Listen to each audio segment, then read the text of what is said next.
high stakes on the high court and for American democracy. I will be putting forth a nominee next week. It will be a woman. We have an obligation under the Constitution to fill the vacancy. Republicans rush to fill a vacancy as the nation remembers Justice Ruth Bader Ginsburg. And American institutions are tested as the president sparks alarm about the peaceful transfer of power. What country are we in? He says the most irrational things. This is an election between Donald Trump and democracy, and democracy must win. Next. This is Washington Week. Once again from Washington, moderator Robert Costa. Good evening and welcome. Washington took a pause on Friday to remember Justice Ruth Bader Ginsburg, a trailblazer and an advocate for women's rights who became a liberal icon. As Chief Justice John Roberts said during a ceremony this week in the court's Great Hall, quote, "It has been said that Ruth wanted to be an opera virtuoso, but became a rock star instead." And on Friday, she became the first woman and the first Jewish American to lie in state at the Capitol. But that pause here in Washington will be brief. On Saturday, President Trump will announce his choice to fill the vacant seat on the court. According to the Washington Post, the New York Times, and other news outlets tonight, President Trump has settled on Judge Amy Coney Barrett of Indiana. Barrett is a favorite of conservatives, and her nomination hearings next month would likely become a brutal political battleground, roiling the presidential campaign and all those debates over abortion rights and health care. Senate Republicans are determined to move quickly and hold a final vote on the nomination before the election. What does this mean for the GOP and for Vice President Biden? And what about American democracy? With the Senate and the court now front and center, we've gathered three of the best journalists on those beats. Carl Hulse, Chief Washington Correspondent for the New York Times and author of Confirmation Bias, Inside Washington's War over the Supreme Court from Scalia's death to Justice Kavanaugh. Seung Kim, White House reporter for the Washington Post. And Nina Totenberg, Legal Affairs Correspondent for National Public Radio. Nina, I'd like to begin with you. Welcome back to Washington Week. A 6-3 conservative majority is now on the horizon for the nation, for the court. What's the significance of that? Well, to begin with, this would be a collection, if Judge Barrett is confirmed, of the most conservative judges to sit on the court probably back to the 1930s. And a 6-3 majority means that if any one of them flakes off on a particular issue, it doesn't matter. They've still got 5 votes. So it's a very, I hesitate to say bulletproof, but a very safe majority for a particular ideological stripe of people. Seung, you're on the byline tonight at the Washington Post. What's the rationale inside the White House for Judge Coney Barrett? Well, she's clearly been the front runner ever since this vacancy, this seat became open last Friday night with Justice Ginsburg's death. She had a series of interviews at the White House earlier this week. Those interviews, according to your sources and mine, went very well. She was very heavily lobbied for in the White House by key White House officials, including White House Chief of Staff Mark Meadows and Counsel Pat Cipollone, and she was heavily promoted by Senate Republicans. Senate Majority Leader Mitch McConnell, who will be steering so much of this process on Capitol Hill, was confident with Judge Barrett. She is a known commodity. Not only has she been confirmed, she had become kind of this rising rock star among conservatives because after her brutal confirmation fight for her current circuit court seat. And a lot of Senate Republicans had been privately pushing Judge Barrett for some time. They have seen her as the perfect candidate for the Ruth Bader Ginsburg vacancy, someone who really does excite their base, conservative voters, and they seem to think, they know it's going to be a bruising fight, but this is one nominee that they're happy to put it all on the line for. Carl, will Leader McConnell be able to get this done by Election Day? Yeah, I mean, that's the big question surrounding all of this. The timeline is pretty tight, and as we've seen in recent Supreme Court confirmations, things bubble up that could push it past the election. But right now, they think they can get it done. It's going to be very quick. It's going to feel very quick to people. But in some ways, Bob, to me, this is the culmination of what's been going on in Washington for the last 4 years. The Republicans in the Senate, led by Leader McConnell, along with the Trump administration, have been reshaping the courts. This is the ultimate reshaping of the courts. This is the big prize, and I don't think that they're going to let Democrats stand in the way of getting that. Nina, Carl just said that things could bubble up. You've covered Supreme Court nomination fights for decades. We saw in the 1980s with Judge Bork, these processes can become quite acrimonious. Should we expect the unexpected here? You should always expect the possibility of the unexpected. And there was a very interesting a statement issued from the FBI director today saying that we should please remember that the terms of the investigation by the FBI are set by the White House. Now, to me, the translation of that is don't blame us if something comes up we didn't find, because the White House sets the terms for our investigation. So I would look probably to interest groups that oppose Judge Barrett, who will be looking for some information that they don't know, reporters to be investigating her background. But she's a very beloved person in her hometown of where she lives, in South Bend, Indiana, where she was a law professor for 15 years and still teaches at Notre Dame. And she's beloved by a diversity of people for whom she is enormously generous. That does not address the question, of course, of her ideology, which is more than conservative. It is right up there with the man she clerked for, Justice Antonin Scalia, a ferocious opponent of abortion. And Judge Barrett, of course, has also weighed in on Obamacare, saying that she's been very critical of Chief Justice Roberts' opinion when he cast his fifth and deciding vote to uphold Obamacare. And we're going to have, a week after the election, we're going to have arguments in the third challenge to Obamacare. Seung-min, following up on Nina's point there, how are Democrats on the Senate Judiciary Committee going to handle this? Will they focus on abortion rights? Will it be a broader argument against her on health care? What are you learning? So there are a couple of decisions that Democrats have to make when it comes to their strategy. First of all is a lot of these procedural tactics, strategy decisions. Do you meet with the nominee? Do you even go as far as boycotting the hearing? What do you do to delay it out? And that's a lot of inside baseball talk. But yes, Democrats want to make this about the issues, because you and I all know here that the courts have generally been an issue that has galvanized conservative voters. And now, under the Trump presidency, Democrats and progressive groups have been trying to change that calculus. And there's some polling that shows that the courts may even be, even before Justice Ginsburg's death, that the courts are slowly turning into a more important issue for Democratic voters, which is a fascinating shift.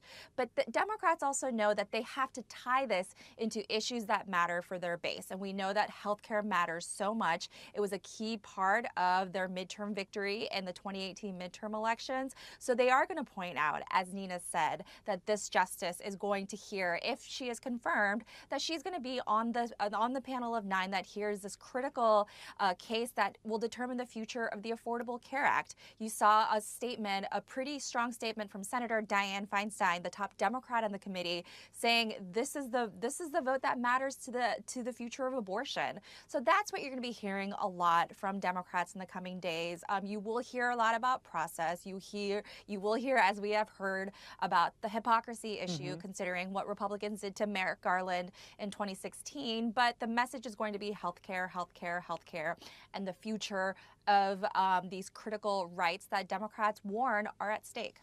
Carl, Republicans now have a majority in the Senate with 53 seats. Democrats have 47. But come November, their power, as Seung-min was saying, could be at risk. According to the Cook Political Report, Polls show Republican incumbents Martha McSally of Arizona and Cory Gardner of Colorado vulnerable with their races, now leaning toward the Democrats. Could be a toss-up for other GOP senators such as David Perdue of Georgia, Joni Ernst of Iowa, Susan Collins of Maine, and Tom Tillis of North Carolina. Even Senator Lindsey Graham of South Carolina and Kelly Loeffler of Georgia are in tight races. Those lean Republican. So if the Democrats are going to be healthcare, healthcare, healthcare, how does this affect the Senate map? Yeah, I think we're all still trying to game that out, and so are the people who run these campaigns. There's kind of two schools of thought here. One, that it's probably not a great situation for Cory Gardner in Colorado, who's in big trouble in a state that doesn't like Trump. Arizona may already be lost. Susan Collins, of course, was at the center of the Kavanaugh fight. Some people think, well, maybe this can help Susan Collins, who is opposed to moving forward, separate herself from Trump. But we'll have to see about that. People think it could help some lagging Republicans. Tom Tillis in North Carolina lets him tie himself tighter to Trump. I've heard Republican strategists say to me, it's basically going to be a Tillis-Barrett ticket down there and in other states. So right now, though, I think that Democrats are probably remaining in a pretty good position to take the majority. It's interesting, Bob, you know, there's two things that Mitch McConnell really likes. He likes being majority leader, and he likes putting conservative judges on the court. Are these things in conflict this time? I think we're going to find out by the end of the confirmation and the election.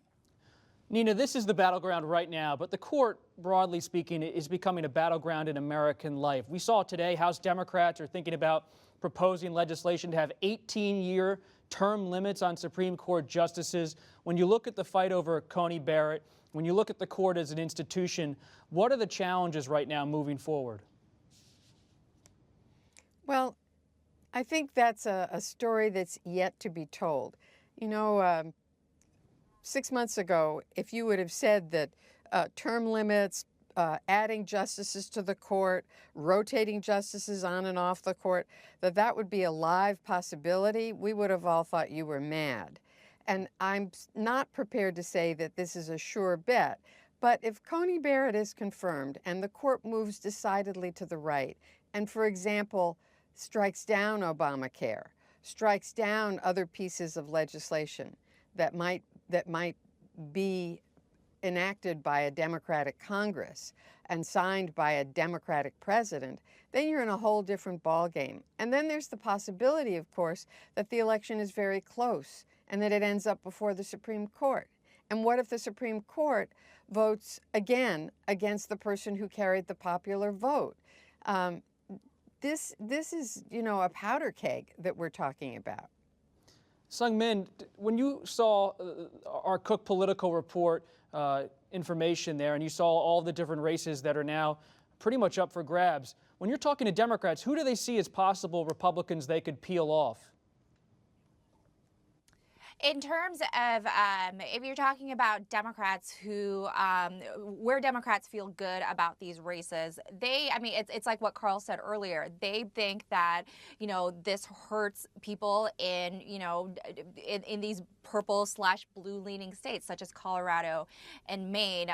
But you have seen this, the Democratic Senate candidates who clearly do have the momentum right now, even in these purple/leaning red states, still be very careful around the issue, because you know that this is an issue. The Supreme Courts are such a polarizing, toxic issue. It really does make people put on their partisan jerseys. And a lot of these Democratic Senate candidates do need crossover voters. You know, in North Carolina, there does need to be that Trump-Cunningham voter, or Cal Cunningham, the Democrat there, needs to appeal to that kind of voter as well. So some of the changes that are being proposed that Nina discussed just a few minutes ago, such as expanding the number of seats or whatnot, while there are certainly threats from some lawmakers and definitely from the base, it is far from assured that even if Judge Coney Barrett is confirmed, that these changes will be enacted in 2021 or even ever. Carl, can you follow up on that? I see you whispering to Senate Democrats I won't name in the hallways of the Capitol. Is there an appetite next year, if Biden wins the White House, to pack the court?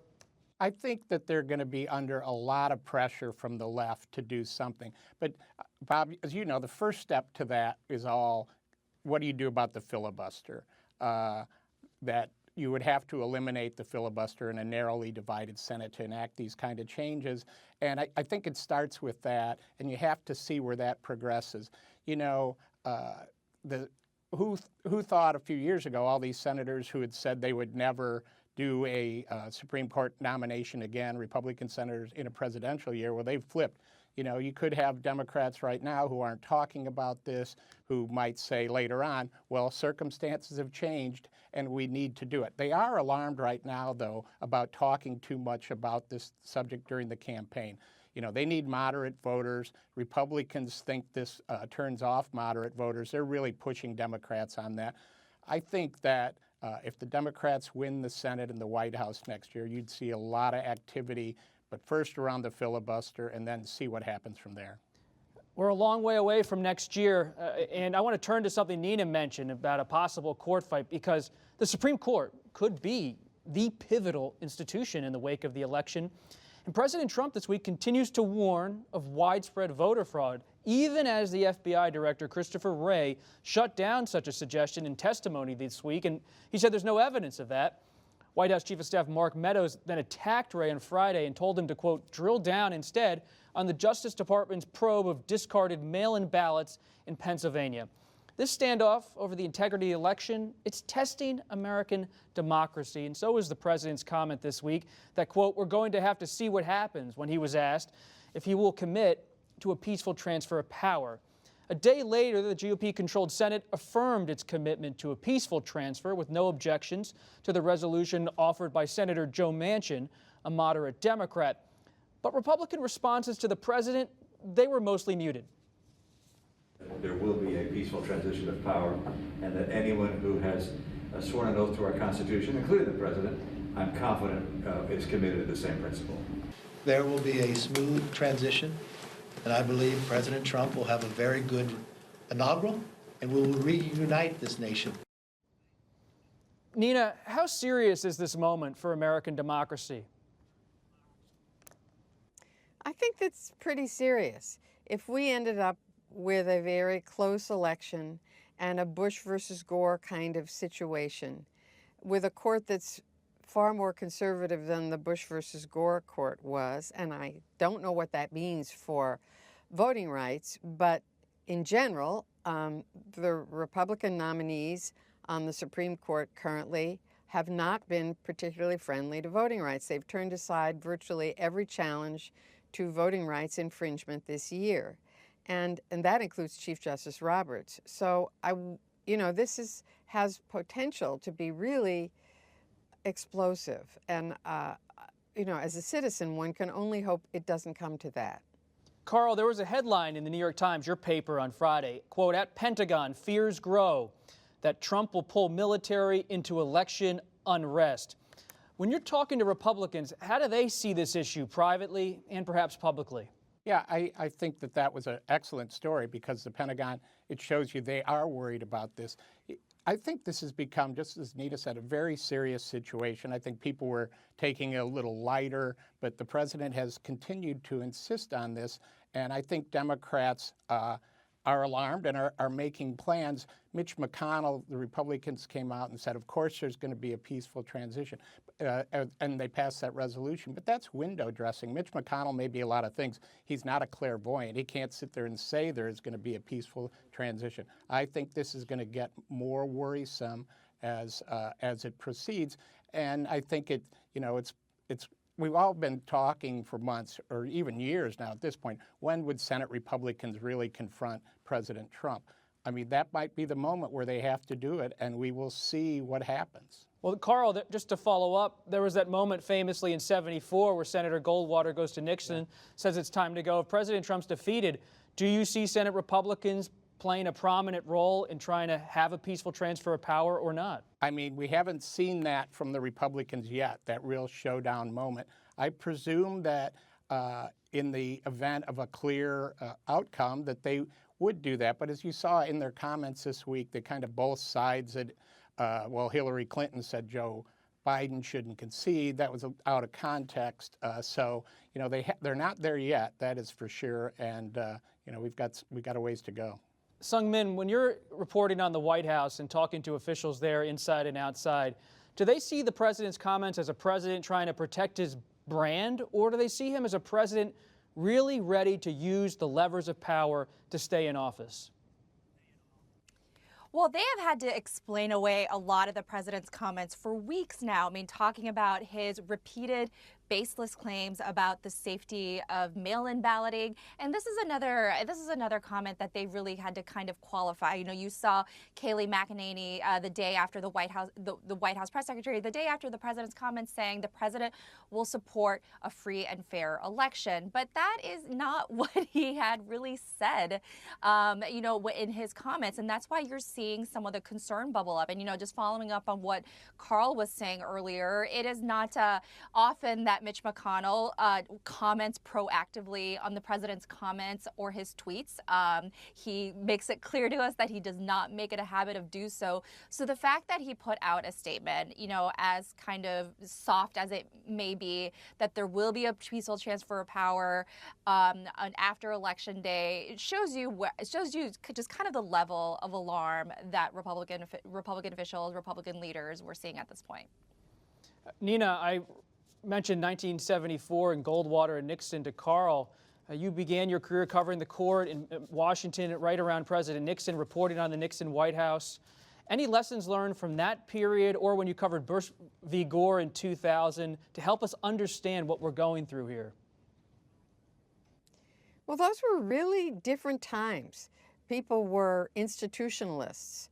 Senator Goldwater, who was among the most conservative members of the Senate today, might be slightly to the left in the Republican Party in the Senate. And there were lots of people who had served for a very long time in the Senate and the House, and that is no longer true. There are some old bulls left, but not many of them. And it's the old bulls, in fact, who could be a block to abolishing the filibuster, who could be a block to any sort of ideas about changing the Supreme Court. That is sort of, but they're few and far between anymore. And we also are looking ahead next week to the first presidential debate moderated by Chris Wallace of Fox News Tuesday night in Cleveland, Ohio. Carl, what do Democrats want to see from Vice President Biden? He's been prepping for days. They want to see a competent debate. I've had more and more Democrats say to me in the past few days, boy, we're really hoping for a good debate. They see this as a critical moment. Biden's going to have to stand up to the president, call him out on some of these things in a forceful way. To Democrats, there is a lot riding on this debate right now. What about inside the White House, Seung-min? Well, they clearly see this as a critical moment as well. But you have seen for some time the president kind of lowering the expectations, not directly in reference to the debates, but just all the references that he and his team make towards the former vice president's, work ethic, his demeanor, the president's nicknames towards him, Sleepy Joe. So I think in that sense they may have unintentionally or not, lowered expectations for the vice president at this debate. So whether that was a smart strategy move or not, yet to be seen. But the president is clearly not someone who does debate prep in the traditional sense. So on the issues that we know are going to be discussed, so the pandemic, the Supreme Court, all these critical issues, we'll see how Trump kind of shows up, and it'll be just a fascinating contrast to watch. Nina, in the final 30 seconds here, your friend Justice Ginsburg, what a week watching all of the remembrances of her. When you stand back and reflect, what comes to mind at this moment on Friday night? Well, what really caught me unaware, I had not anticipated. I anticipated all the political firestorm. What I didn't anticipate was that when she died on Friday night, within an hour, there were hundreds of people who just went to the Supreme Court with candles, with flowers, and singing. Singing Amazing Grace. That I didn't expect.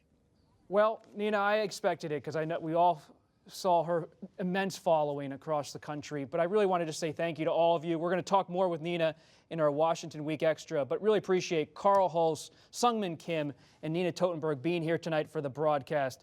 Really appreciate it. And we'll keep taking you as close to the news as we can. But for now, I'm Robert Costa.